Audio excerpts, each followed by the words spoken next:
Okay, तो good morning everyone. And जैसा कि आप देख सकते हैं कि current time is 9:52 AM and market open हुआ। आज वैसे मैं सोच रहा था सेल करूंगा, लेकिन जब प्राइस ओपन हुआ तो वो सेलर के प्राइस पे ओपन नहीं हुआ और उसके बाद गिर गया। उसके बाद जो लेवल आया वो बायर का था, तो अपना जो बाइस है अभी बाइंग का हो चुका है। जो कंफर्मेशन है वो भी मुझे मिल चुका है कि बाइंग आएगी।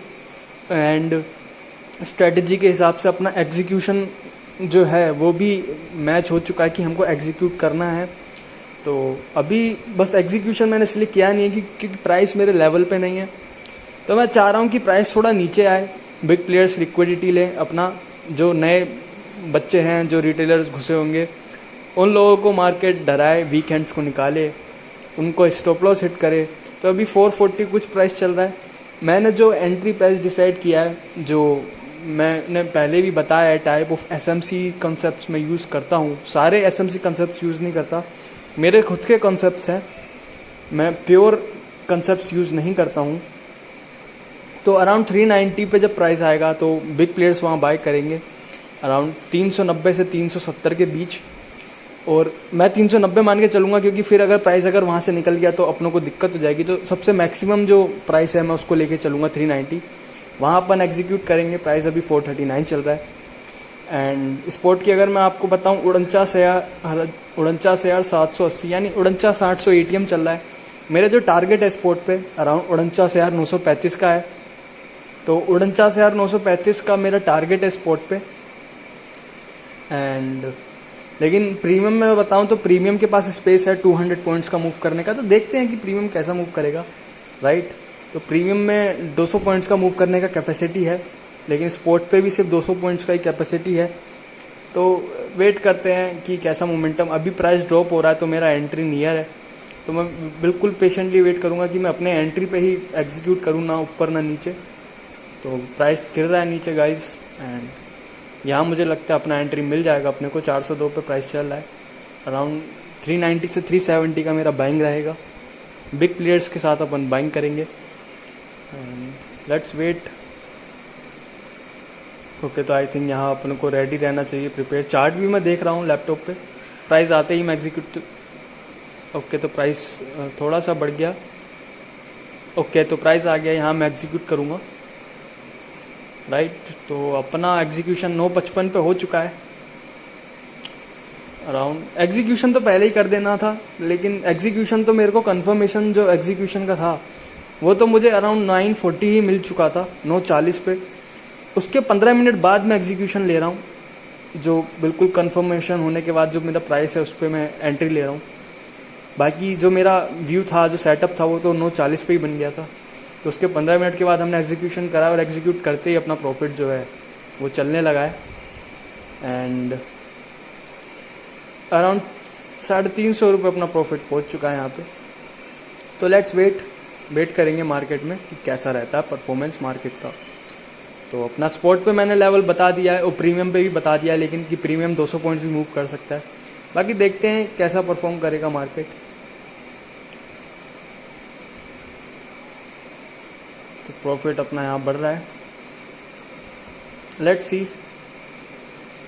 Let's wait. ओके, तो आई थिंक एक स्पाइक आना स्टार्ट हुआ है मार्केट के अंदर, स्टार्टिंग ही है अभी। बाकी देखते हैं कितना कैरी ऑन हो सकता है ये, क्योंकि हो सकता है एक मिनट की कैंडल अगर फटती है तो मैं उसको स्पाइक कंसीडर करता नहीं हूँ। वेट करेंगे फॉलो अप आता है क्या, एंड गैप्स को मार्केट फिल करके धीरे धीरे ऊपर जाता है क्या। बाकी प्रॉफिट अपना अराउंड 1500 रुपीज़ पहुँच चुका है। And let's wait in the market. एक ब्रेकआउट तो बन गया है, लेकिन अपनों ने एंट्री पहले ही की है। अपन 22 के हिसाब से एंट्री करते हैं। राकेश झुंझुनवाला की मैं आपको 2 बातें बताना चाहता हूँ कि वो हमेशा कहते थे कि look for a broader way and don't try to catch each and everything. इन 2 चीज़ों का मतलब क्या है? इन 2 चीज़ों का मतलब है कि जब हम कहते हैं लुक फॉर अ ब्रॉडर वे, इसका मतलब ये है कि मार्केट में एक बाइस क्रिएट कर लो बड़े वे में, यानी कि 1 डे पे या फिर 30 मिनट 1 घंटे के, अगर इंट्राडे करते हो तो 1 आवर टाइम पे। तो कोई भी क्रॉसओवर या ईएमआई फॉर एग्जांपल 200 ईएमआई लगा लिया, अगर मार्केट उसके ऊपर है तो मेरा बाइस जो मोटा बाइस है वो बाइंग का है। मतलब एक ब्रॉडर वे बनाओ, ब्रॉडर वे के बाद फैक्टोरल्स करो, यानी कि बड़े टाइम फ्रेम से छोटे टाइम फ्रेम में आओ। सारे व्यू जब मैच होते हैं तो आप ट्रेड करो, एक बाइस की तरफ ट्रेड करो। उसके बाद आप अपना एक एंट्री सेटअप बनाओ कि मैं इस क्राइटेरिया पे एंट्री करूँगा। तब आप देखेंगे कि आपकी ट्रेडिंग बहुत सिंपल हो जाएगी। कन्फ्यूजन से भरी जो ट्रेडिंग है कि कॉल लूँ या पुट लूँ, ये ट्रेंड लाइन ब्रेक हो रही है या ये ब्रेक डाउन है, वो सब आपका कट हो जाएगा। तो आपका परफॉर्मेंस एनहेंस हो जाएगा। तो मैं एक तरह का ट्रेंड जो है वो फॉलो करता हूँ मार्केट के अंदर। ट्रेंड की पहचान एक्सपीरियंस से आती है, नॉलेज से आती है कि ट्रेंड की एक्यूरेट पहचान आपको होनी चाहिए इस चीज़ को फॉलो करने के लिए। अभी तो ट्रेंड बाइंग का है एंड लेकिन फैक्टोरल्स के हिसाब से ये भी मुझे पता रहता है कि बाइंग ट्रेंड में, देखो बाइंग ट्रेंड में बाइंग कब करनी है, ईजी। बाइंग ट्रेंड में सेलिंग कब करनी है, ये थोड़ा ट्रिकी हो जाता है। तो 4 चीज़ें होती हैं बाइंग ट्रेंड में बाइंग करना, बाइंग ट्रेंड में सेलिंग करना, सेलिंग ट्रेंड में सेलिंग करना और सेलिंग ट्रेंड में बाइंग करना। तो इन 4 चीज़ों को जब आप मास्टर कर लेते हो तो आप एक बेहतरीन ट्रेडर बन जाते हो। तो यही है कि बेफालतू की उलूल जुलूल चीज़ों से बचो, राइट। जो यूट्यूब पे आपको सब बता रहे हैं उन चीज़ों से बचो। खुद की मेहनत करो, एक अपना सेटअप क्राइटेरिया बनाओ एंट्री का, एक बाइस क्रिएट करने का फॉर्मूला बनाओ कि मैं बाइस कैसे क्रिएट करूँगा, और फैक्टोरल्स बनाओ कि छोटे टाइम फ्रेम को बड़े टाइम फ्रेम से छोटे टाइम फ्रेम में आकर व्यूज़ को मैं कैसे मैच करूँ।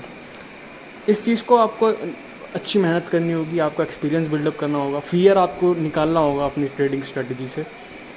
और ये एक्सपीरियंस से ही आता है, ये इंस्टिंक्ट से ही आता है। जो इंस्टिंक्ट है वो बहुत इंपॉर्टेंट है ट्रेडिंग में। इस इंस्टिंक्ट के ऊपर कोई बात नहीं करता ट्रेडिंग में, लेकिन instinct is everything in trading. Instinct सब कुछ है ट्रेडिंग में। सबसे जो टॉप की अगर मैं चीज़ कहूँगा ट्रेडिंग में कुछ है तो वो इंस्टिंक्ट है, राइट। जो इंस्टिंक्ट आपकी हेल्प करेंगे वो कोई नहीं करेगा। और इंस्टिंक्ट का मतलब ये नहीं कि मुझे लग रहा है, नहीं। जो इंस्टिंक्ट एक्सपीरियंस के साथ बिल्डअप होता है, सालों के एक्सपीरियंस के साथ, सालों के मेहनत के साथ, उस इंस्टिंक्ट को जब आप नॉलेज के साथ, रिस्क मैनेजमेंट के साथ काउंटर करते हो, मिलाते हो, तब बेहतरीन रिजल्ट्स आपको इस फील्ड में देखने को मिलेंगे। तो अभी अपना प्रॉफिट अराउंड चल रहा है, स्पाइक आया है, स्पाइक होल्ड कर रहा है, मार्केट अपने आप को होल्ड कर रही है उसी जगह पे। एक हेल्दी साइन है ये कि मार्केट टारगेट अपन को दे देगी। तो टारगेट अपना है अराउंड 200 पॉइंट्स का एंड वेट कर रहे हैं हम कि टारगेट मार्केट दे। एंड देखो अभी बाइंग मार्केट तो है, लेकिन बाइंग मार्केट में सेलिंग अप करता अगर सेलर के कंट्रोल में होती। फैक्टोरल्स के हिसाब से समझो, कल के इंट्राडे लेवल से जहाँ सेलर्स ने कंट्रोल किया, अगर मार्केट वहाँ कहीं खुलती उनके एरिया में तो सेलर्स उसको कंट्रोल करते हैं। लेकिन मार्केट खुलने के बाद ही नीचे गिर गया, यानी बायर्स की झोली में पहुँच गया। उसके बाद हमने वेट किया कि अपनी एंट्री क्राइटेरिया मैच हो रहा है क्या। एंट्री क्राइटेरिया जब अपना मैच हुआ तब अपने एंट्री बनाई। लेकिन सबसे पहली चीज़ थी, अपने मन में हमारा बाइस जो था वो क्लियर हो चुका था कि मार्केट बायर्स के कंट्रोल में या सेलर्स के कंट्रोल में। बाइस अपना क्या बनेगा आज के लिए, बड़ा बाइस अपना क्या है आज के लिए, अपना बाइस क्या बनेगा, सब अपने को क्लियर था। उसी हिसाब से जो स्ट्रेटजी है, उसके बाद स्ट्रेटजी बाद में इम्प्लाई की जाती है। आप लोग क्या करते हो, स्ट्रेटजी अगर आपने सीख ली तो सिर्फ आप स्ट्रेटजी अप्लाई करो, नहीं, स्ट्रेटजी लास्ट में अप्लाई की जाती है। एग्जीक्यूशन है वो लास्ट में अप्लाई किया जाता है। सबसे पहले बाइस एंड पेशेंस के साथ वेट करना, मार्केट को थोड़ा सा देखना, मार्केट को थोड़ा सा थोड़ा सा समझना मार्केट को कि आज मार्केट की चाल क्या है, एंड देखना बायर्स का जो प्राइस है वो किसके कंट्रोल में है। उसके बाद एग्जीक्यूशन लास्ट में आता है, वो लास्ट प्रोसेस है। तो एग्जीक्यूशन तो अपना हो चुका है, बाकी वेट करते हैं। एंड यहाँ मैं वीडियो को, ये वरना लंबा हो जाएगा, और वीडियो को कट कर देता हूँ उधर। Let's wait. ओके, तो स्पॉट पे हम पूरा अपना टारगेट हिट कर चुके हैं, राइट। तो स्पॉट पे हम पूरा जो हमारा टारगेट था उसको हम हिट कर चुके हैं, बिल्कुल एग्जैक्ट टारगेट हिट कर चुके हैं। मार्केट एग्जैक्ट वहाँ से रेड कैंडल बनाना चालू किया है। तो अभी मैं ट्रेलिंग यूज़ करने वाला हूँ कि फर्दर अगर मेरा प्रॉफिट या लास्ट स्विंग ब्रेक करके मार्केट नीचे आता है तो जो भी अपना प्रॉफिट होगा थोड़ा बहुत उसको लेके मैं निकल जाऊँगा। मैंने फिक्स कर लिया ये। अगर मार्केट फ्लो में चले जाए ऊपर तो ठीक है, लेकिन अगर मार्केट यहाँ से प्रीवियस स्विंग तोड़ के मार्केट फिर सेलिंग की तरफ आता है तो वहाँ मैं अपना एग्ज़िट ले लूँगा मार्केट से, ये अपना प्लान है। तो प्लान मैंने आपको बता दिया है, बाकी देखते हैं कि स्पोर्ट पे तो टारगेट हिट हो गया, प्रीमियम पे अभी भी अवेटेड है, तो देखते हैं स्पाइक देगा या नहीं देगा या क्या करता है मार्केट, वो मार्केट के ऊपर छोड़ते हैं। लेकिन अभी अगर मेरा प्रॉफिट कम होता गया, लास्ट स्विंग तक भी मार्केट ब्रेक कर गया, फर्दर ब्रेक करता चले गया, तो मार्केट से एग्जिट कर दूंगा। ओके गाइस, तो मेरा जो एग्ज़िट क्राइटेरिया है वो मैच हो गया है, एंड एग्ज़िट क्राइटेरिया मैच होने की वजह से मैंने अपना जो भी मतलब प्रॉफिट तो क्या ही कहूँगा उसको, और मैं देखता भी नहीं ये सब प्रॉफिट, तो 500 रुपये वगैरह, मैं सिर्फ अपना टारगेट देखता हूँ और स्टॉप लॉस देखता हूँ। लेकिन अपना क्राइटेरिया आ गया तो वहाँ मैंने एग्ज़िट किया। मुझे इस बात से मतलब नहीं कि एक लॉट से 600 बने वगैरह, मेरा एग्ज़िट क्राइटेरिया मैच हो गया। और 49,932 का मेरा जो स्पोर्ट का टारगेट था वो हिट हुआ, एंड 49,932 हिट करने के बाद अगर मार्केट उस, पहली बात तो ये कि मेरे को टारगेट ही वो एक्सपेक्टेड था 49,932 स्पोर्ट पे। तो अगर मैं स्पोर्ट पे आपको लगा के दिखाऊं कि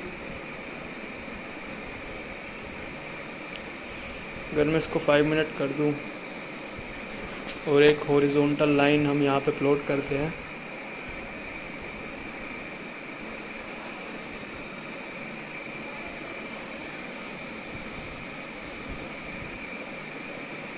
तो ये कुछ मेरा टारगेट था आज का, और यहाँ कहीं हमने बाइंग की थी। ये जो मूवमेंट आया है इसके हिसाब से प्रीमियम में अराउंड मेरे को अराउंड 200 पॉइंट्स तो मिल जाने चाहिए थे, 150 से 200 पॉइंट्स के तकरीबन मिल जाने चाहिए थे। लेकिन क्या मार्केट में प्रीमियम ने टारगेट दिया? द आंसर इज़ नो, नहीं दिया। तो यहाँ पे बाय करने के बाद अराउंड आपने देखा है कि 950 का कुछ का अपना एंट्री था, यहाँ कहीं बाय करने के बाद इतना मोमेंटम आया, लेकिन प्रीमियम में ये मूवमेंट नहीं मिला। तो अपने को स्पोर्ट के हिसाब से यहाँ एग्जिट करना चाहिए था, क्योंकि अपना टारगेट ही ये था। लेकिन हमने वेट किया कि क्या पता प्रीमियम एक स्पाइक दे, और हमने एक रूल बना लिया यहाँ पर कि यहाँ से अगर प्रीमियम पे अपना ये जो कंडीशन हमने एक बना ली कि अब जब हमारा टारगेट हिट हो गया है यहाँ पे स्पोर्ट पे, और स्पोर्ट पे टारगेट हिट होने के बाद हम एग्ज़िट तो नहीं करेंगे क्योंकि प्रीमियम में टारगेट नहीं मिला है, लेकिन हम तब एग्ज़िट कर देंगे अगर स्पोर्ट पे हमारा टारगेट हिट हो गया है। ये सेलर का लेवल है, यहाँ से मार्केट वो पुश करेंगे, हमें ये एक्सपेक्टेड था और वो पुश कर भी रहे हैं। तो अगर प्रीमियम में लास्ट स्विंग टूटता है, देखो इसमें तो स्विंग इतना नहीं टूटा है, लेकिन अगर आप प्रीमियम देखोगे तो ये स्विंग तोड़ के मार्केट इतना नीचे आ गया था। तो उस बेस पे हमने अपना एग्ज़िट क्राइटेरिया लिया है और अराउंड हमने एग्ज़िट किया है प्लस 40 पॉइंट समथिंग, मतलब एक स्टॉप लॉस के बराबर। तो ये कुछ आज का ट्रेड था, इन कुछ रूल्स के हिसाब से हमने ट्रेड्स में ट्यूनिंग की अपने। अगर स्पॉट पे अपना टारगेट हिट नहीं होता, अगर स्पॉट पे ये टारगेट हिट नहीं होता, तो मैं आपको बता दूं कि मैं 50 पॉइंट्स का एसएल भी ले लेता, मैं कोस्ट टू कोस्ट भी एग्जिट नहीं करता। राइट, आप समझने की कोशिश करो कि मैं क्या कह रहा हूँ। अगर स्पॉट पे टारगेट हिट नहीं होता तो मैं एग्जिट नहीं करता एट एनी कॉस्ट, जब तक स्टॉप लॉस ना हो जाए। लेकिन क्योंकि टारगेट हमने स्पॉट पे हिट कर दिया, उसके बाद मैंने जो ट्रेलिंग क्राइटेरिया उसको यूज़ किया और उसके हिसाब से हमने हमारा जो भी ट्रेड बुक किया, प्रॉफिट हो जो भी हो, उसको हमने बुक कर लिया है। तो thank you and please do like the channel and subscribe the channel for more videos.